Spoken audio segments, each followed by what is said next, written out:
نحمدہ ونصلی ونسلم علی رسولہ الکریم اما بعد۔ آج یکم رمضان المبارک ہے اور ہم گزشتہ سال کی طرح اس سال بھی درس حدیث کا آغاز کر رہے ہیں۔ پچھلے سال آپ سب حضرات نے ابواب الزہد کو تفصیل سے سنا۔ آپ صلی اللہ علیہ وسلم کی زاہدانہ زندگی، آپ صلی اللہ علیہ وسلم کی دنیا سے بے رغبتی، آپ صلی اللہ علیہ وسلم کا اللہ تعالیٰ پر توکل اور اعتماد، اور نبی کریم صلی اللہ علیہ وسلم کا دنیا سے بہت زیادہ لا تعلق ہونا اور اپنے آپ کو دنیاوی چیزوں سے دور رکھنا، یہ سارا کا سارا ہم نے آپ کو پچھلے سال درس حدیث کے اندر تفصیل سے بیان کیا۔ اس سال ابواب الفتن عن رسول اللہ صلی اللہ علیہ وسلم، بہت اہم باب آپ حضرات کے سامنے ہم لے کر آئے ہیں۔ نبی کریم صلی اللہ علیہ وسلم نے قیامت سے پہلے بہت سارے فتنوں کی پیشن گوئیاں کی ہیں۔ یہ زمانہ فتنے کا ہے۔ فتنہ کہتے کسے ہیں؟ ہم آئے دن یہ تو استعمال کرتے ہیں لفظ کہ فتنہ، اس وقت فتنے کا دور ہے اور فتنے کا زمانہ ہے۔ فتنہ ہے کیا؟ فتنہ کہتے ہیں اس سونے کو جس کو آگ پر پگھلا کر چیک کیا جائے۔ تو دراصل فتنے کا مطلب آزمائش ہے، فتنے کا مطلب امتحان ہے، فتنے کا مطلب یہ ہے کہ انسان کو پرکھا جا رہا ہے کہ انسان کھرا ہے یا کھوٹا۔ یہ زمانہ فتنے کا ہے۔ نمبر ایک، حق اور باطل کا فتنہ، کہ اس زمانے کے اندر حق کیا ہے، باطل کیا ہے۔ اتنا زیادہ اختلاط ہو چکا ہے حق اور باطل کے اندر کہ ایک انسان کے لیے، عام آدمی کے لیے اپنے آپ کو حق پر قائم رکھنا اور باطل سے بچانا مشکل ہے۔ سچ اور جھوٹ کا فتنہ، کیا سچ ہے کیا جھوٹ ہے۔ اس زمانے کے اندر ایسی چیزیں ہمارے سامنے آتی جا رہی ہیں کہ ایک عام آدمی کے لیے بڑا مشکل ہے کہ وہ اپنے آپ کو سچ پر قائم رکھے اور جھوٹ سے بچا لے۔ ایمان اور بے ایمانی کا فتنہ، اس زمانے کے اندر بہت مشکل ہے کہ ایک ایماندار آدمی اپنے ایمان کو بچائے اور اپنے آپ کو بے ایمانی سے محفوظ کر لے۔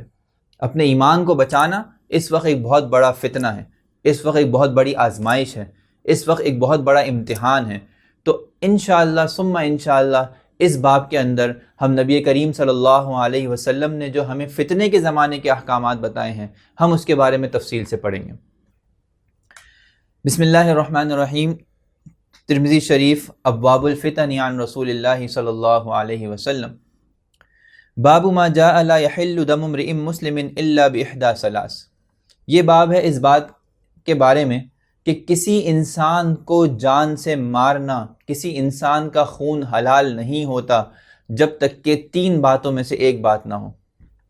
حدثنا احمد بن عبدۃ الزبی قال حدثنا حماد بن زید عن یحیی بن سعید عن ابی امامۃ بن سہل بن حنیف ان عثمان بن عفان رضی اللہ تعالی عنہ اشرف یوم الدار فقال انشدکم باللہ اتعلمون ان رسول اللہ صلی اللہ علیہ وسلم قال لا يحل دم امرئ مسلم الا باحدى ثلاث۔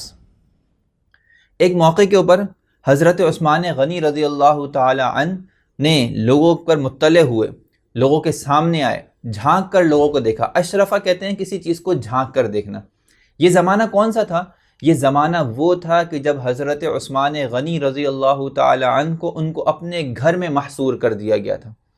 آپ جانتے ہیں کہ حضرت عثمان غنی رضی اللہ تعالی عنہ کو اخیر زمانے کے اندر باغیوں نے ان کو اپنے گھر میں بند رہنے کا کہہ دیا تھا، ان کو گھر سے باہر نکلنے کی اجازت نہیں تھی۔ اس وقت میں حضرت عثمان غنی رضی اللہ تعالی عنہ کی مدد کے لیے بہت سارے لوگ پیچھے ہٹ گئے تھے۔ حضرت علی رضی اللہ تعالیٰ نے حضرت حسن اور حسین کو حضرت عثمان غنی رضی اللہ تعالیٰ عنہ کے دروازے پر کھڑا کر دیا اور کہا کہ یہاں سے ہلنا نہیں ہے تم حضرات نے جب تک کہ حضرت عثمان غنی رضی اللہ تعالیٰ عنہ گھر میں موجود ہیں۔ لیکن اس کے باوجود بھی جو باغی تھے، جو خارجی تھے، انہوں نے حضرت عثمان غنی رضی اللہ تعالیٰ عنہ کو ان کے گھر میں دیوار پھیلان کر قتل کر دیا، شہید کر دیا۔ تو اس وقت سے تھوڑا دن پہلے کی بات ہے کہ ایک موقع پر حضرت عثمان غنی رضی اللہ تعالی عنہ نے لوگوں پر مطلع ہوئے، یعنی لوگوں کی طرف متوجہ ہوئے اور لوگوں کو یہ بات کہی۔ کہنے لگے میں تمہیں اللہ کی قسم دے کر یہ بات کہتا ہوں، کیا تم یہ بات نہیں جانتے کہ اللہ کے رسول صلی اللہ علیہ وسلم نے کیا کہا تھا؟ فرمایا لا يحل دم امرئ مسلم الا باحدى ثلاث، کسی انسان کا خون حلال نہیں ہے کسی کے لیے مگر تین باتوں میں سے جب تک ایک بات نہ ہو۔ وہ تین باتیں کون سی ہیں؟ زنا بعد احسان، ایک شادی شدہ آدمی ہو اور وہ زنا کرے تو اس کا خون حلال ہے۔ یعنی شریعت نے شادی شدہ آدمی کے زنا کرنے کی صورت میں سنگسار کرنے کا حکم دیا ہے۔ نمبر 2، او ارتداد بعد اسلام، ایک انسان ایمان لے آنے کے بعد مرتد ہو جائے تو شریعت نے اس کا خون حلال کر دیا۔ دوسری صورت، او قتل نفس بغیر حق فقتل بہ، یا کوئی انسان کسی دوسرے انسان کو ناحق قتل کرے اور اس کے بدلے میں اس کو قتل کیا جائے قصاصاً، تو اس کی شریعت نے اجازت دی ہے۔ 3 طرح کے خون بہانے کی شریعت نے اجازت دی ہے۔ ایک انسان شادی شدہ ہو اور پھر زنا کر لے، ایک انسان اسلام سے مرتد ہو جائے، اور ایک انسان کسی کو ناحق قتل کر دے اور قصاصاً اس کو قتل کیا جائے۔ ان 3 آدمیوں کو تو قتل کرنے کی، ان کا خون حلال ہونے کی اجازت اللہ کے رسول نے دی ہے، لیکن اس کے علاوہ کسی کے اللہ کے رسول صلی اللہ علیہ وسلم نے خون کے حلال ہونے کی اجازت نہیں دی۔ فواللہ، حضرت عثمان غنی رضی اللہ تعالیٰ عنہ فرماتے ہیں، خدا کی قسم، ما زنیت فی جاہلیت ولا فی اسلام، میں نے کبھی زمانہ جاہلیت میں بھی زنا نہیں کیا، کبھی زمانہ اسلام میں بھی زنا نہیں کیا۔ زمانہ اسلام میں زنا کرنا تو بہت دور کی بات، زمانہ جاہلیت میں بھی میں نے کبھی زنا نہیں کیا، کیونکہ حضرت عثمان غنی رضی اللہ تعالی عنہ کی ایک خصوصیت تھی، اور وہ تھی ان کی عفت اور پاک دامنی۔ آپ جانتے ہیں حضرت عثمان غنی رضی اللہ تعالی عنہ کو حیا کی وجہ سے اور عفت اور پاک دامنی کی وجہ سے فرشتے ان سے حیا کیا کرتے تھے۔ نبی کریم صلی اللہ علیہ وسلم کے پاس ایک موقع کے اوپر آپ اپنے گھر میں تشریف فرما تھے، لیٹے ہوئے تھے، ابو بکر رضی اللہ تعالی عنہ تشریف لائے، آپ صلی اللہ علیہ وسلم لیٹے رہے، اپنی جگہ سے حرکت نہ فرمائی، چادر آپ کے اوپر سے ہٹی ہوئی تھی، آپ نے اس کو صحیح نہیں کیا۔ حضرت عمر رضی اللہ تعالیٰ عنہ تشریف لائے تو آپ صلی اللہ علیہ وسلم ایسے ہی لیٹے رہے، اپنی جگہ سے حرکت نہیں کی۔ لیکن جب لوگوں نے بتایا کہ عثمان غنی رضی اللہ تعالیٰ عنہ آ رہے ہیں تو آپ صلی اللہ علیہ وسلم سیدھے ہو کے بیٹھ گئے، اپنی چادر کو، اپنی لنگی کو سیدھا کر لیا، اپنے کپڑوں کو درست کر لیا، اور پھر اس کے بعد حضرت عثمان غنی رضی اللہ تعالیٰ عنہ اندر تشریف لائے۔ حضرت عائشہ رضی اللہ تعالیٰ عنہ نے پوچھا، کیا وجہ ہے کہ ابو بکر آئے تو آپ نہیں ہلے، حضرت عمر آئے تو آپ نے حرکت نہیں کی، لیکن عثمان آئے تو آپ سیدھے ہو گئے اور آپ نے اپنے کپڑوں کو درست کیا؟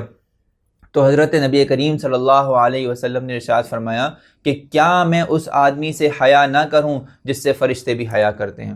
تو یہ حضرت عثمان غنی رضی اللہ تعالیٰ عنہ کی حیا اور پاک دامنی کا ایک خصوصی امتیاز تھا۔ یہی وجہ تھی کہ فرماتے ہیں کہ میں نے خدا کی قسم کبھی زمانہ جاہلیت میں بھی زنا نہیں کیا، تو کس وجہ سے میرا خون بہایا جا رہا ہے؟ نمبر 2،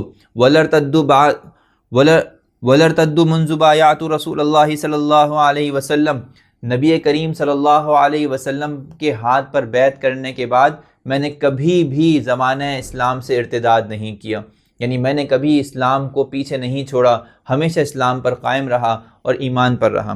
وَلَا قَتَلْتُ النَّفْسَ الَّتِي حَرَّمَ اللَّهُ فَبِمَ تَقْتُلُونَنِي، اور خدا کی قسم میں نے کبھی کسی جان کو قتل نہیں کیا ناحق، تو تم مجھے کیوں قتل کرتے ہو؟